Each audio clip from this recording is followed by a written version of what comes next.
Bapak dan ibu-ibu serta saudara sekalian yang dimuliakan Allah Subhanahu wa taala.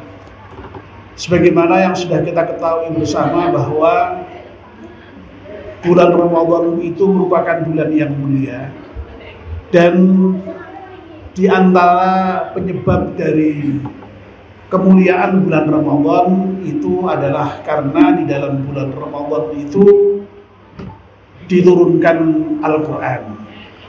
Tadi imam kita di dalam sholat Isya di rakaat kedua membaca surat Al-Baqarah ayat 185 yang menyatakan A'udzubillahi minasyaitonirrajim, Syahrul Ramadan alladzi unzila fihi al-Qur'an hudan linnas wa bayyinatin minal huda wal furqan. Bulan Ramadan, bulan yang Al-Qur'an diturunkan di dalamnya sebagai petunjuk bagi manusia. Bapak dan ibu-ibu yang dimuliakan Allah Subhanahu wa taala. Saya masih ingat, saya pernah ceramah di masjid ini yang membicarakan tentang kemuliaan Al-Quran. Jadi agak sedikit berbeda ya. Kalau sekarang ini ceramahnya memuliakan Al-Quran. Kalau yang pernah saya sampaikan dulu, kemuliaan Al-Quran. Saya ulang sedikit ya. Ramadan itu bulan mulia karena di dalam Ramadan diturunkan Al-Quran. Dan memang semua hal yang terkait dengan Al-Quran itu mulia. Al-Quran itu diturunkan tentu saja melalui lewat malaikat Jibril. Jibril itu merupakan malaikat yang mulia. Lalu Al-Quran itu diturunkan kepada Nabi kita Muhammad sallallahu alaihi wasallam. Nabi Muhammad juga merupakan nabi yang paling mulia. Lalu Al-Quran itu diturunkan di bulan Ramadan dan pada malam Lailatul Qadar. Maka malam diturunkannya Al-Quran itu juga merupakan malam yang paling mulia juga. Dan tentu saja adalah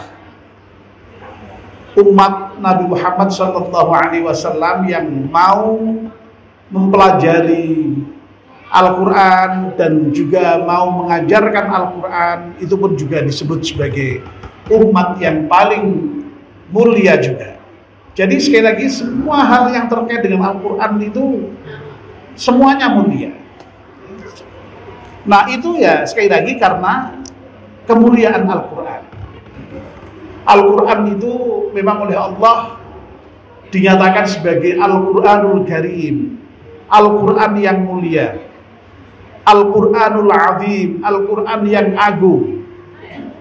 Sehingga memang karena Al-Quran itu mulia, Al-Quran itu agung, ya maka memang harus dimuliakan. Jadi tepat kalau panitia itu kemudian memberikan judul kita itu harus memuliakan Al-Quran. Nah pertanyaannya adalah bagaimana itu cara memuliakan Al-Quran itu? Nah kalau kita membaca beberapa referensi tentang bagaimana memuliakan Al-Quran itu sangat banyak sekali kemungkinan cara untuk memuliakan Al-Quran itu. Dari mulai yang sangat teknis sampai dengan yang paling substantif. Yang teknis misalnya ya, kalau kita berhubungan dengan Al-Quran, mau menyentuh saja kita harus berwudu dulu. Kita harus dalam keadaan suci menyentuh Al-Quran itu, karena Al-Quran itu memang kitab yang suci. La yamassuhu illal mutahharun. Tidak menyentuh Al-Quran kecuali orang-orang yang suci. Lalu misalnya kalau kita mau membaca seyukyanya ya dalam keadaan suci dari hadas. Lalu juga suci dari najis. Ya. Ini beberapa adab cara membaca Al-Quran yang sifatnya lebih bersifat teknis. Ya. Lalu misalnya bagaimana kalau kita membawa Al-Quran itu ya harus dengan ta'zim. Ya tidak boleh membawa Al-Quran itu lalu kemudian asal dicengkiwing sak mau kita, begitu ya. Kalau kita lihat misalnya itu ya, kalau ada musabaqah tilawatil Quran itu, kalau berjalan menuju podium membaca itu, cara membawanya diletakkan di dada misalnya, begitu. Itu cara-cara penghormatan Al-Quran yang lebih bersifat teknis ya saya menyebutnya ya. Tapi tentu saja ada yang lebih bersifat substantif ya di dalam bagaimana kita memuliakan Al-Quran. Saya menyebut hanya beberapa saja, tidak semuanya ya. Yang penting-penting saja. Yang pertama tentu saja adalah kita ini harus betul-betul mengimani Al-Quran. Ya. Jangan sampai kita ini ragu dengan kebenaran Al-Quran. Jangan sampai. Kita harus yakin bahwa Al-Quran itu betul-betul datang dari Allah Subhanahu wa Ta'ala dan diwahyukan kepada Nabi kita Muhammad Sallallahu Alaihi Wasallam. Oleh karena itu kita harus beriman betul ya, bahwa itu datang dari Allah. Dan Allah menyatakan al-haqqu mir rabbika fala takunanna minal mumtarin. Kebenaran itu datang dari Tuhanmu. Oleh karena itu jangan sekali-kali kamu itu ragu dengan kebenaran yang datang dari Tuhanmu yang berupa Al-Quran itu. Ya. Itulah sebabnya maka sikap kita kalau kita habis membaca Al-Quran itu kita lalu kemudian menyatakan shadaqallahul azim. Maha benar Allah dengan segala firman-Nya. Jangan sampai ragu. Ya. Jangan sampai ragu. Kita harus yakin betul, iman betul, membenarkan tasdik terhadap Al-Quran. Yang kedua, kita harus mau membaca Al-Quran ya. Jadi cara untuk memuliakan Al-Quran ya dengan membacanya.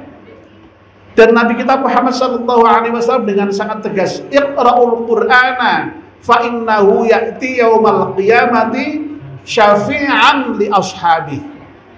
Bacalah Al-Quran karena sesungguhnya Al-Quran itu besok di hari kiamat akan memberikan syafaat bagi para sahabatnya yang mau membacanya. Itulah sebabnya maka kita praktekkan perintah itu dengan tadarus di bulan Ramadan itu. Kita membaca Al-Quran itu. Dan Al-Quran itu memang hanya dibaca saja meskipun toh tidak tahu maknanya sekalipun itu sudah berpahala. Dan pahalanya membaca Al-Quran itu Masya Allah banyak sekali. Lah bayangkan satu huruf saja itu Allah memberikan balasan dengan 10 kebaikan ya. Nabi pernah bersabda, barang siapa membaca Al-Quran itu satu huruf saja itu diberi pahala 10 kebaikan. Bahkan Nabi kemudian mempertegas, aku tidak mengatakan alif lam mim itu satu huruf. Alif lam mim itu ya alif itu sendiri satu huruf, lam satu huruf, mim satu huruf. Berarti baru membaca alif lam mim saja itu sudah membaca 3 huruf, berarti berapa pahalanya? 30. Loh, lah kalau membaca Bismillahirrahmanirrahim berapa itu? Bingung kita ngitungnya ya. Apalagi kalau kita membaca Al-Fatihah, tambah bingung meneh macane ngitungnya ya. Apalagi kalau kita membaca Al-Baqarah, apalagi kalau sampai Al-Quran hatam, tidak bisa ngitung kita. Ya meskipun ada yang sudah menghitung ada jumlahnya, tapi saking banyaknya lupa ya. Apalagi kalau kita itu sampai hafal Al-Quran, berarti kan kita harus mengulang-ulang Al-Quran itu. Betapa itu Masya Allah pahalanya ya, tidak terhitung gitu. Jadi membaca ya. Yang kedua. Nah yang ketiga, untuk memuliakan Al-Quran, mengagungkan Al-Quran, kita itu ya harus mau mempelajarinya, mempelajari isinya, mentadabburinya, tadabbur Al-Quran. Jadi apa artinya? Bahwa Al-Quran yang sudah kita imani, yang sudah kita baca saben hari, itu ya kita coba gali apa itu makna yang terkandung di dalamnya itu, ajaran-ajaran apa yang ada di dalam Al-Quran itu. Dan ini pada gilirannya nanti adalah memunculkan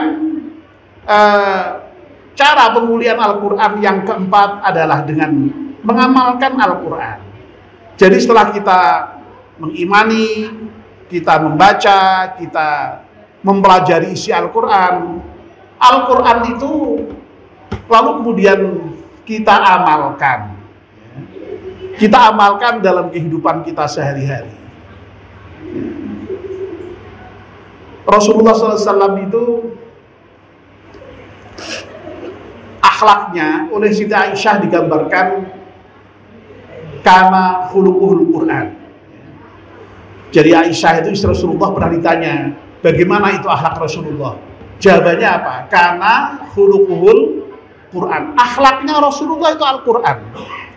Artinya apa? Ya artinya bahwa seluruh isi Al-Quran itu sudah dipraktekkan oleh Rasulullah dalam kehidupan nyata sehari-hari.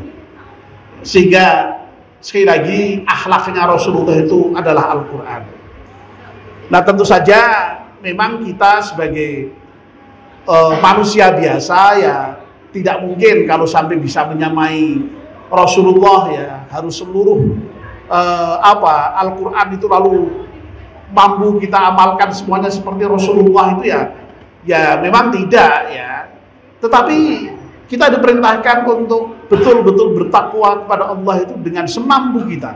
Fattaqullaha mastata'tum. Ya.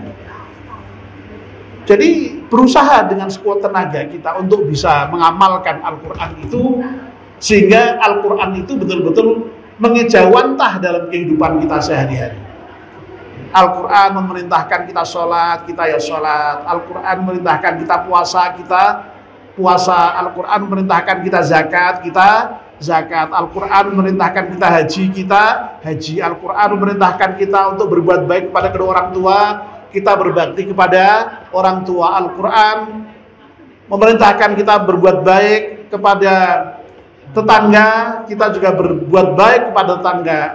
Al-Quran melarang kita zina, kita tidak zina. Al-Quran melarang kita mencuri, kita tidak mencuri. Dan seterusnya dan seterusnya. Ya. Jadi mengamalkan Al-Quran yakni dengan menjalankan apa yang diperintahkan Allah dalam Al-Quran dan menjauhi apa yang dilarang oleh Allah di dalam Al-Quran.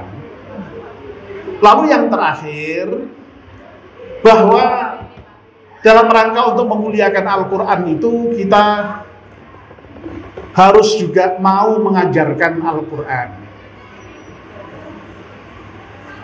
Nabi kita Muhammad SAW dengan sangat tegas menyatakan, khairukum man ta'allamal Qur'ana wa 'allamahu.